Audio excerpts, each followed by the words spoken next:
আজ ২ মে বাংলা ও বিশ্ব সিনেমার এক উজ্জ্বল নক্ষত্র নাম সত্যজিৎ রায়ের জন্মদিন। সৃষ্টিশীলতা, কল্পনা আর গভীর অনুভূতির মিশেলে তিনি হয়ে উঠেছিলেন এক অনন্য শিল্পী, যার কাজ আজও সময়কে ছাড়িয়ে কথা বলে।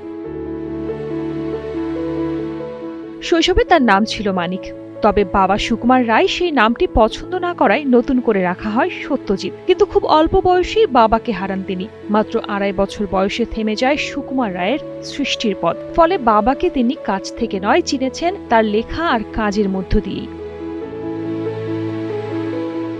এরপর মা সুপ্রভা রায়ের স্নেহ আর যত্নেই বড় হয়ে ওঠেন সত্যজিৎ। ছোটবেলা থেকেই বই, ছবি আর কল্পনার ভেতরে ডুবে থাকা এই ছেলেটির ভেতরেই ধীরে ধীরে গড়ে উঠেছিল এক শিল্পীর মন।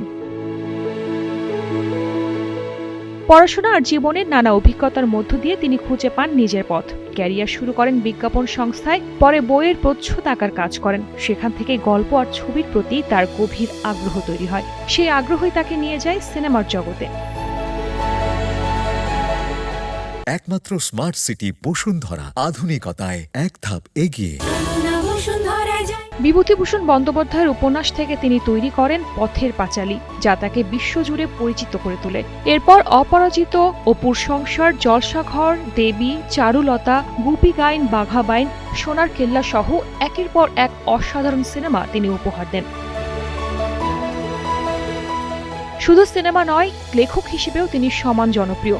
ফেলুদা আর প্রফেসর শঙ্কু চরিত্র আজও পাঠকদের প্রিয়। শিশুদের পত্রিকার সন্দেশ নতুন করে চালু করে ছোটদের জগতেও নতুন প্রাণ আনেন তিনি। জীবনের শেষ দিকে তিনি পান সম্মানসূচক অস্কার, বিশ্ব সিনেমায় তার অবদানের স্বীকৃতি হিসেবে। আজ তার জন্মদিনে ফিরে তাকালে মনে হয় শুধু একজন নির্মাতা নন, সত্যজিৎ রায় আসলে এক সম্পূর্ণ সৃষ্টির নাম, যার শুরুটা ছিল ছোট্ট মানিক থেকে আর শেষটা আজও অনন্ত। শালীন সুমি, কালের কণ্ঠ।